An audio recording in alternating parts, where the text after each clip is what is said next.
আসসালামু আলাইকুম। আমার এই গাছটির নাম হলো হয়া কার্নোসা রেড। আমার এই গাছটি খুবই ঝোপালো, মাশাআল্লাহ। এর অনেক সুন্দর পেডাঙ্কেল রয়েছে, প্রচুর ফুল ফোটে গাছটিতে। গাছটির মিডিয়া পুরনো হয়ে গিয়েছে।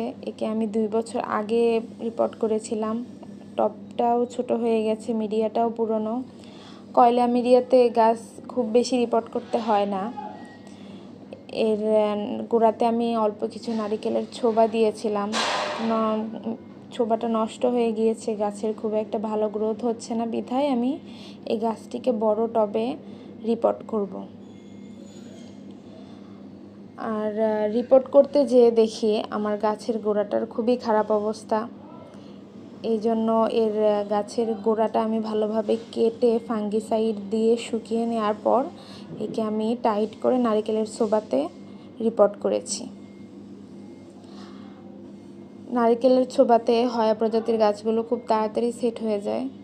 হয়া নিয়ে কারো কোনো কিছু জানার থাকলে অবশ্যই আমাকে কমেন্টস করবেন। আমার ভিডিওটি ভালো লেগে থাকলে আমার ভিডিওতে লাইক কমেন্টস করে পাশেই থাকবেন, আমার পেজের সাথেই থাকবেন। আর আমার এই গাছটির ফুলগুলো কেমন হয় সেই ফুলের ছবি আমি ভিডিওর শেষে দিয়েছি। আশা করি সবার আমার ভিডিওটি ভালো লাগবে। সবাই ভালো থাকবেন, সুস্থ থাকবেন। আল্লাহ হাফেজ।